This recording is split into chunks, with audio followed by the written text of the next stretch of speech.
Well, hello and welcome to Beyond the Sermon, a Bethany podcast where we have the privilege of digging deeper into our Sunday messages. I'm Tammy DeLau, and today I'm joined with Pastor David Baxley and my friend Arden Heath. Yes. We are in our series, Practicing the Way, where we look at the disciplines that Jesus did, disciplines that we want to follow. And this week is a big week because it is community. Yeah, and one thing I love about entering this discussion, this series, is community is not one of those things that I think we naturally think of when we think of spiritual disciplines. It's not one of those things we may say that's a necessity to follow Jesus. But what I love about having Arden here is that we're going to get to explore more why this is a necessity and what God does really to work in our lives through community. I'm excited, guys. Let's dive in.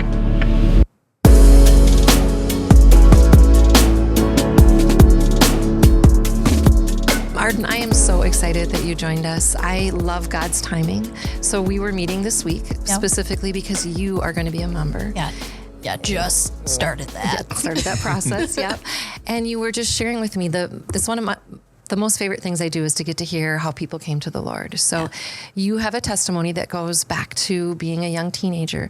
But what so impressed me was what specifically community has done for your walk with the Lord. So I'm just going to say, I know it's nerve-wracking, we're on film, but just share a little bit of what you shared with me that day in my office. Yeah, so I found Christ as a preteen, and then I was going through Catholic studies and went to youth group and stuff and didn't have a lot of solid consistency, or I didn't find a lot of the same connection that I do here. And so finding that took nearly, 17 years for me to find. And then finally coming here, I was able to get into a group, be consistent, and it was easy for me to be vulnerable with these people and establish a depth of connection. And now I wouldn't trade it for the world. And I know that I would be nothing in my faith without that. One of the things you shared when we were talking beforehand that just jumped out to me was you came to Christ and you were a follower of Christ, and you were trying to learn how to walk with Jesus, but almost like you kept hitting this wall of growth. Yeah. Wall of spiritual growth. And then the turning point was community. Yep. How do you see community being the thing that broke through that wall of spiritual growth to a whole new aspect of relationship with God? Yeah. So as I was in my walk with Christ, I wasn't really taught how to study the Bible. I wasn't really taught about quiet time. I wasn't taught about the essential things that are good for getting to know the Lord in a deeper way. And so finding community almost like established an example for me to follow.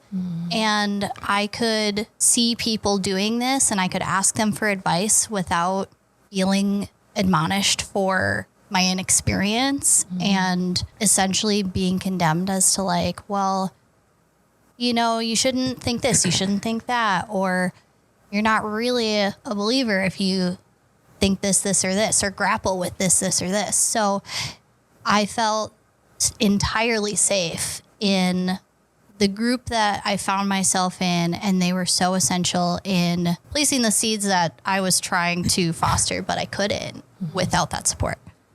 So you hit something I think that jumps out to me. I think the biggest barrier that people might feel and entering into communities. And what we mean by that is kind of these small group, we call them grow groups, but just these small group, 10, 12 people, whatever it might be, fellow believers that we kind of begin to go deeper with. What keeps them from wanting to enter that place is, how will I be accepted? How will I be welcomed? They've known each other for a long time. I'm the newcomer coming in. What was your experience for that? How were you nervous going into that? And how did you find yourself able to work through that with that community? I was at the Anderson house for my first grow group, and there were a ton of people. There was 30 people. This was before the multiplication. Yes. And I walked in and I told myself, this was freshman year in college again. I'm just going to sit down on a picnic blanket with some random people and ask them to be my friend and just get over myself and do it. So I'm kind of an extroverted introvert. So I kind of force myself into social situations. So that's essentially what I did. I just sat down with a group of people and grabbed food because we make a dinner and said, hi, tell me your name. Okay, so on your end, it was just saying, I know I need this. Yeah. I'm going to step into this. Absolutely. What were the things that the people in the group did, though, that Yes, made that's you feel good. safe and welcome? Yeah. So after my first service at Bethany, I went to the connections table and I spoke with Natalie, and she gave me her phone number from the jump. And I said, I promise I won't abuse this. But, okay, I'll take her number. And so it took me a couple of weeks to get to Grow Group, but knowing that she was willing to just reach out and be like, here's my number, let me know when you're coming to group. And it wasn't a forceful thing. It was, she told me everything about it. And I said, okay, this sounds great. I'm going to do this. And so then coming into the group, everybody just was so welcoming. And well, they, of course, the colloquial thing, are you new here? Do you come here often? I'm like, no, first time. So essentially they all were very attentive to newcomers. And I think in some way they knew what it was like to be a newcomer, and they just welcomed me. They just like, here, sit with me, or here, this is our group. These are our people. This is so-and-so. These are all the people at the table. And it invited a lot of really good conversation about everyone else there. And it just enabled me to get to know them. So I think the openness with themselves and being able to just throw me in was really what made me feel safe. Like if there was some kind of hesitancy, like, who's this? I feel like I would have felt that tension, but I didn't feel that at all. If there was any tension, it was in myself, forcing myself into a situation. Like, Which we've all felt that. yeah, I mean, absolutely. The beautiful thing of what you're describing is what community is. It's a give and take on both parts. And so Absolutely. you needed to jump into the deep end of the pool. You had to Yep. go, but then they had to receive you and welcome you. And Absolutely. so it's super, super cool. And I didn't drown. So That's true. You didn't. So for the sake of owning, I like to own the hard part about it. You were still entering a community to which they had pre-established relationships. Yep. Were there moments where you felt that tension of being an outsider? And how did you find yourself walking or pushing yourself through some of those? Because I would imagine that's always going to happen a little bit at the beginning. sure. I think hearing people talk about how they've known each other since their youth groups Yes. and that kind of thing, I'm like, oh, I don't know if I'm going to be able to know Right. these people as deeply as they know each other. But I feel like they kind of sensed that, and kind of in the small individual prayer groups, I was able to get past that, where in our group, we have a collective discussion, then split off into prayer groups. And so I feel like starting out in the smaller prayer groups outside of the large discussion helped foster some of that trust and allowed me to give, so then they could give like the give and take. So creating a little smaller group within the small group helped kind of break through some of those Yeah. barriers to build some of those relationships. yeah. And I think that's good, because I know being in a group and being a big extrovert, Yeah. I love those big groups. I Yeah. can just sit in those all day long and Yeah. can forget that even in those, there's like this natural wall of just too many people sometimes. Yeah. It's hard And that to we connect have to break sometimes. through or provide opportunities for people to break through. Yeah, I think the smaller groups are really nice to help people connect who don't connect best in large groups. And sure, I still contributed in the large group setting, but I think I knew I needed to start small with the folks that I was around. And as like each week went on, we kind of like, I would be with different people in every group. So it was nice to be able to connect on a more individual level. And as an extroverted introvert, kind of being able to connect in a small setting helped me connect in the group setting. That's beautiful. A lot of people come into small groups, into even our grow groups, and they've got wounds from being hurt by others. Yeah. What helped you to take that leap, to be able to trust? So I'm kind of a firm believer in if you offer something vulnerable about yourself, that other people are more apt to offer themselves. I've kind of been through a lot, but in the sense of offering these little pebbles of vulnerability, I think within the small prayer group of my first few grow groups, I was facing pretty painful anniversaries of like deaths of friends. And so offering that pebble of vulnerability, I mean, it's a pebble to me because as I still go through those things, I know other people aren't alone in that too. So if I'm sharing something, I'm sure somebody else will be able to relate too. So in sharing that, other people were able to share similar or otherwise similarly painful experiences with me. And so I think in offering that pebble, it's kind of like you have a penguin with a pebble and you're just, here. So they're more, it's kind of a weird metaphor, but like you're offering pebbles, you're giving pebbles. It's a pebble exchange. Between penguins. Yeah. Okay. Between penguins. That's an important part to know in what you're sharing. Although I think that's like a betrothal thing. So like maybe not that metaphor. There you go. In essence, offering small parts of yourself to other people invites conversation for others to offer small parts of themselves to you. So that's the perspective of the risk, right? In a sense, it's always a risk. Like, let's not diminish that. It's when we offer that pebble, there's the risk of rejection. There's the risk of dismissal, of ignorantly not knowing how to respond. Yeah. So what was it that happened in the group that created that place of like, oh, this worked. I'm willing to do this again. Like, what was the responses you received, or how did that, what did they do that helped create that place?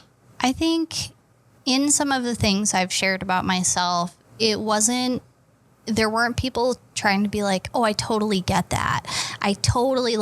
It wasn't met with an instant kind of like a bigger fish story. Yeah, almost. bigger. Yeah. It wasn't like a one-upping thing. It wasn't anything that was going to diminish my experience. They were very validating of my experiences. Wow, that must have been so hard for you. I'm so sorry. Or it's so, like, that's inspiring. You're able to find God in all of that. And it's things like inserting the Lord in the conversation and enriching the conversation with that sentiment in mind that helped foster my trust in this group.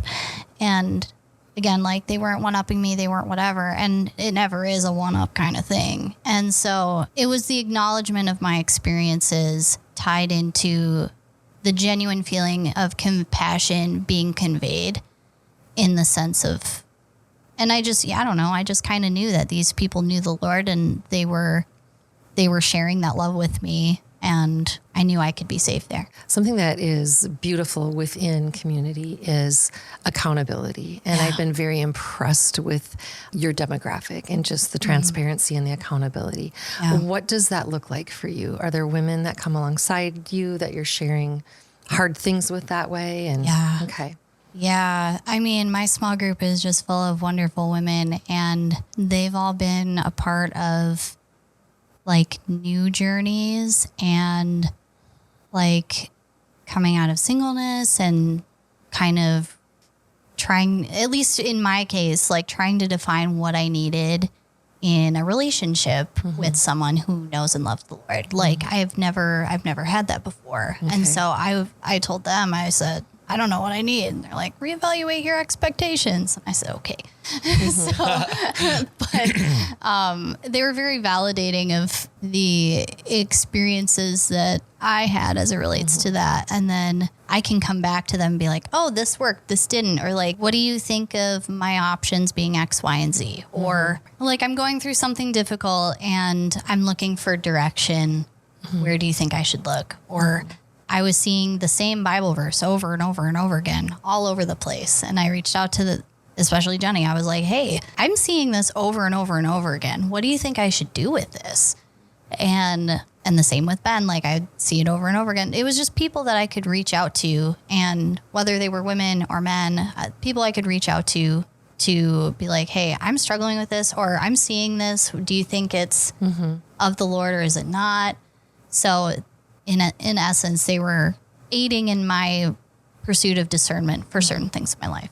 I'm going to go into keep trying to own the hard over this, right? So, you're sharing, which I think all of us desire, is that in our vulnerability, we receive the encouragement, the validation of what we're walking, someone to think through it with us. But talk about the other side of that, which is when someone's just had to look and say, I think what you just said or thought was wrong. Yeah. Like where they had to just kind of say the hard lovingly, but the punch, as it were, versus the encouragement. Yeah. How has that been a part of your transformational experience in community? I think I'm still weeding through that because I think I haven't run into that so much, but I think in some of the conversations after group where I've met with some folks and including my boyfriend, we're just in a group and I'm talking about things that are of the world and things I grapple with. And I'm like, I'm really not sure about this. There's a lot going on and this is how I'm feeling about it. And I don't know how specific you want me to get, but as a scientific mind, I'm like, God is all up in the science, all up in there. Like if you see a chart with metabolism, that's God. There's nothing more intricate than that. That's good, yeah. It's just a organized chaos of arrows and chemicals and substrates and all of that. But I think identifying the line of where I'm relying too much on the science as opposed to the Lord. Oh, that's good. So I, as a logical person, I try to pick out the Lord I pick out the Lord in all of these things I'm doing. But then I'm like, I want to see what the science says about this thing of the world. And they're like, well, maybe you're not meant to know.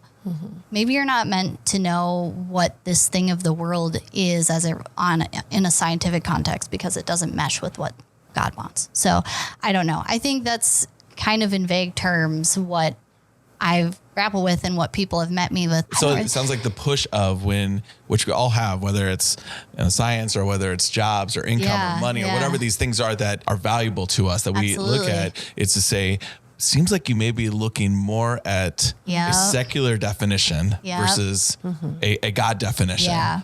And so to redirect to say, but remember, this is our foundation. Yeah. Right? Is that kind of what you're describing? Yeah. And the same with work. I've been job hunting after getting my degree and I kind of get reminded by the girls and my boyfriend just the Lord will provide. You don't have to rely on yourself.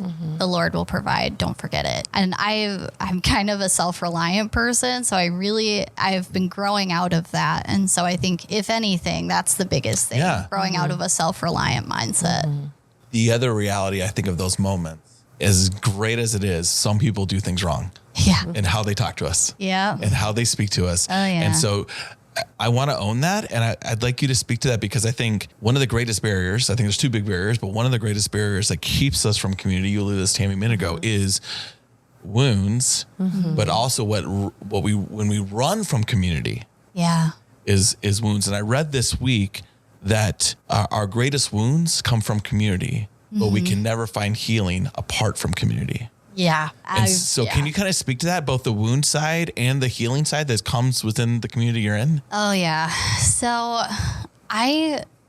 in this community, I haven't experienced hurt in the same way I've experienced it in other communities. And it's not even really hurt. It's just being held accountable. But I think before I found and started coming to Bethany, I was in a relationship that my ex-boyfriend and his family or his parent were attempting to come alongside me and help teach me about biblical things as it relates to maintaining a relationship, and which I welcomed and as an opportunity to connect with the Lord and connect with his parent, but it ended up kind of blowing up in my face where I wasn't allowed to grapple with anything. I wasn't met with a grace that allowed me to verbally or otherwise biblically process things that I was having trouble with grasping as it relates to learning about the Bible and learning about the Lord. And so at the end of it, I was told I just wasn't a Christian. I wasn't a believer. There was a bulleted list of marks of a believer, marks of an unbeliever. The unbeliever side was full. The believer side was virtually nothing. Wow. And I didn't know I could be hurt that way. I was like, it was a complete whirlwind. And I said, whoa, okay. I didn't know I could be hurt this way.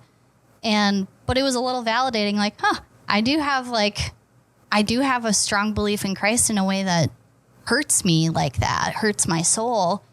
But I attempted to find community in these people, but they completely just admonished or otherwise condemned my it sounds like more condemned. Yeah. And so I was scared. I was scared to come and find community. It took me like 6 months to even start coming to church by myself because I didn't feel like I was good enough. I didn't feel like I was a believer enough to even start attending church again. And so one day I kind of just felt inclined, and I think it was the Lord telling me like, hey, it'll be okay. Just go. Everything will be fine. Just go. And I said, okay, which church out of the ones that me and my ex had church hopped to, which one did I really like? And I really liked Bethany. And so the first service I went to, a medical emergency happened and I was able to intervene. And I was like, And then they were like, oh, we have a medical team. And I'm like, that sounds good. And then like, we have a cafe and a connections team. Like, that sounds good. That sounds good. Thanks, God. Like, So I want to articulate this just kind of in a universal sense, because so many people, I think, have the same story you just said. Yeah. The experience isn't the exact same, but the feelings of I have been condemned, I have been shut down. And condemned by people that say they love Jesus. Yes, that's exactly right. Yeah. Yep, exactly. Jesus people, Jesus followers, kind of expect the world to hurt you. Have punched me. Have punched me, and I feel devalued. And the instinctive response is, I don't want anything to do with those Jesus people. It's just going to be me and Jesus. Yeah. Right. That's the end. And yet, part of your wall that you couldn't get past was not just from their hurt, but in isolation, you could never find redemption to the work God wanted to do. Absolutely. And in entering and taking the risk, and I want to call it that because it is a risk. Yeah. And entering into church community, the big picture. Yeah. And then the small picture, like both sides of it. You know, we call of our grow groups our mini churches. Yep. The network of all these mini churches around the Crosse area that are connected to the big church family we call Bethany, right?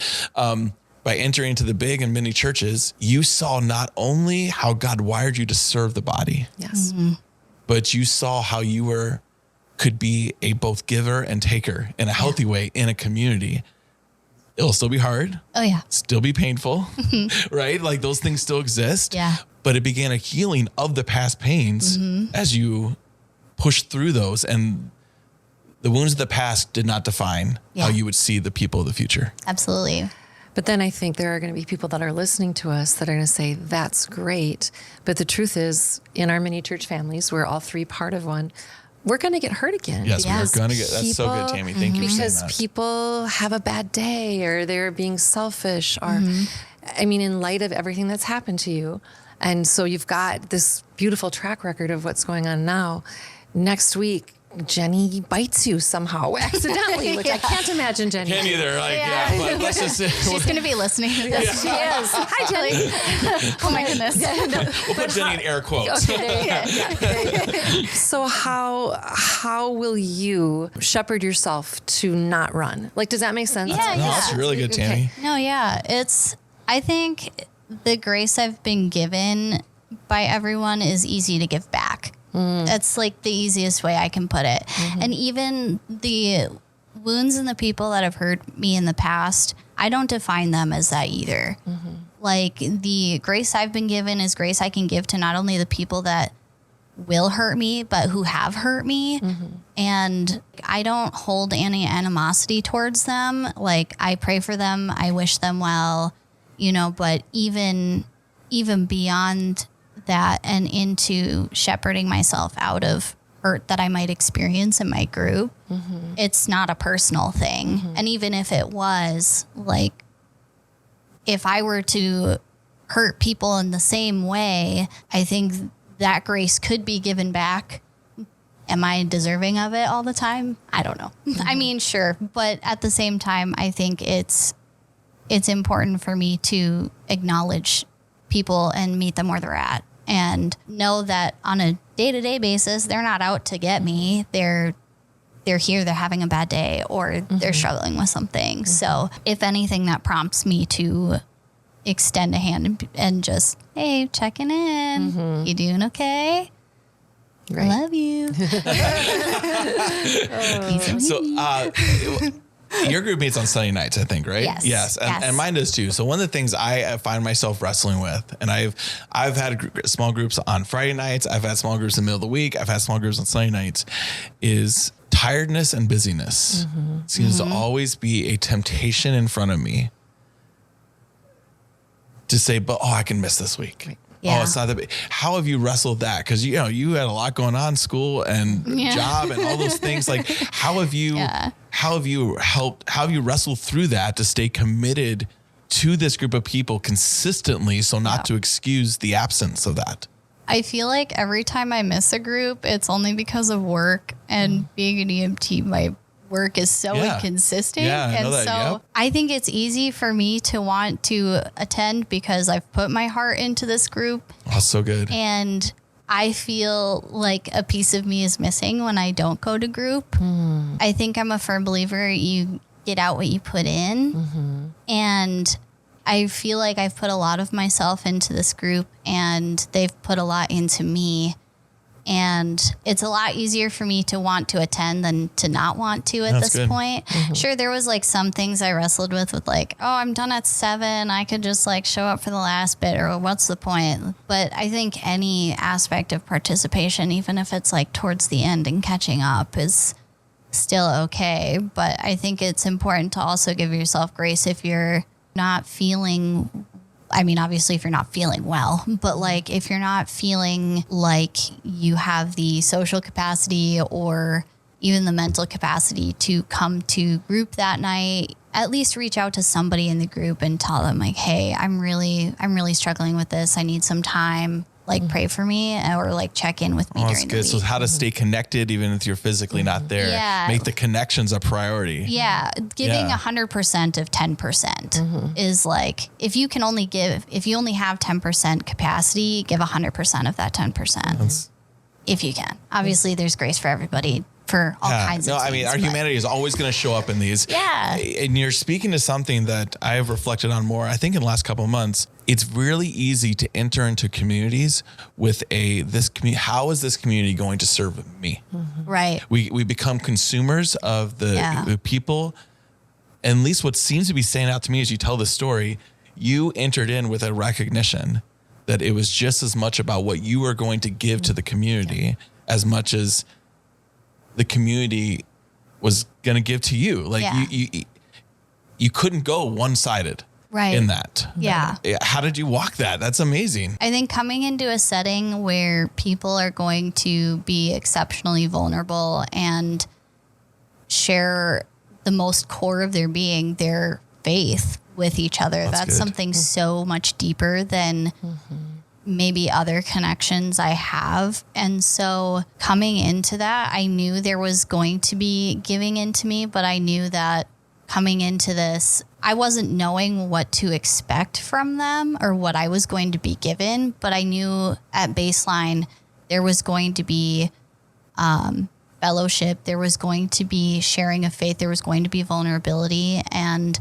people that could come alongside me to help me through things. And if that's something I can give back to people in the fullest extent I can, I want to. Because if I want to plant roots here, I need to be fertilizing the soil. I need to be watering it. I need to be constantly tending to that. One thing I'll find myself wrestling through people who are struggling with group communities is that piece is easily missed. It's easy to say, before I give, I want to make sure I can get. And almost as if I'm not getting what I need, it must mean I need to change groups. Right. And I think your heart of what you're saying is often the walls of receiving come because we have put up a wall in our giving. Yeah. Just relationally, vulnerability, ability to spiritually, all those components. Because if I give, it's going to be thrown back is something I've met a lot and have experienced too. Like, walking into it, I was telling myself like, oh, I could be giving so much, but what if it all gets thrown back in my face in a way that I didn't expect, or in a way that hurts me? But at the end of the day, I kind of just, I mean, it's a lot easier said than done, but I've had to do a lot of kind of forcing myself into situations, which does not work for everyone. I'll say that. Like, it does not work for everyone. It works for me. I think I can give so much more to this group because they're also giving to me. And as opposed to like, sure, they could hurt me, but like they have a whole group of people that are also around them that could be like, no, they could come to my defense. So, well, at the end of the day, what it looks like to force ourselves, as you worded it, will look different for every person. Absolutely. But I think every one of us encounters that need to push and say, regardless of what I feel or want right now, I acknowledge I need this. I acknowledge I need to step into it. I acknowledge I need to risk if I'm going to receive the benefit. Right. Yeah. And at one point you said my spiritual growth was worth the risk. Yeah. Absolutely. I love that we've had this conversation, David. I feel like I know your heart, and we speak community all the time. And I think things that you think need to happen in community are so important. Our transparency. She shared that she chose to be transparent, that there's a depth, that you're talking about the hard things, not just about how the Packers, are doing. That's right, That there's an accountability. You just spoke to that. If someone saw someone treating you not well, you believe there are brothers and sisters who would come alongside and challenge that person. Oh, so there's an good. accountability, and then just a commitment to change. I mean, we can all be part of a group, but what we're doing in our faith, we want to become more like Jesus. And so that feels like maybe a point we haven't hammered in as hard as I know your heart is. Can we speak to that a little bit? The commitment to change part, right? We need to do that. That is so good. Well, one, change is always hard. Yeah. Right? Let's just acknowledge Absolutely. that. Circumstantial change is hard. How much more the internal David that has his own sinful flesh and desires and habits that I don't often even see are there. Yeah. If there's anything, relationships and community exposes the depth of what I don't know is there that God wants to radically transform. And so in order to experience the blessings of all the things you're talking about, you also have to say, I'm here because I recognize I need God to change me. And I can't experience that transformation just me, myself, because I need others to talk to me, challenge me, push me for the Spirit to work through these people and the community. I mean, that's my heart, but I mean, that's absolutely how you've experienced it, right? Yeah, absolutely. Coming into the group, I wanted to change in the sense of being able to pursue the Lord in a way that I could get to know him more than, I think there was a metaphor, like a Facebook friend. Like, you only know them on Facebook, but you don't know them outside of, you don't know, you check in with them on a daily basis, or, you're actively connecting with them. And I wanted to get to know the Lord that way. And I couldn't have done that without the example that was set before me in my small group. That is so awesome. And so there was that. And then pursuing a relationship with somebody who knows and loves the Lord. Like, I've never had that. So I was inclined seeing other relationships bud and form, like, oh, what are they doing that I'm not? Or what are they expecting out of people that I'm not? And so just kind of, I took my proverbial whiteboard and I just wiped it clean and was like, okay, I need to start over, but have God at the center of it and actually take the advice of people around me. And I think that other piece too, because I know your group is how to walk conflict well. Yeah. We can't learn to walk conflict without other people that we love that create conflict with us. Absolutely. And it's almost like our ultimate goal is to avoid conflict. Yeah. Which is the greatest a significant transformational tool by God in our lives. And we only experience that in depth of vulnerability and community. Yeah. Yeah. I'm a very direct person. So I need, just lay it out. Well, I appreciate God's timing so much because I knew you were speaking on community. Yeah. And when she said, we were talking about community, I said, can you tell me the difference it's made in your life? And you're like, 100%. And I'm like, whoa, that is good. So thank you so much for joining us, Arden. Thank you for having me. And thank you for joining us. Have a great week. Bye-bye.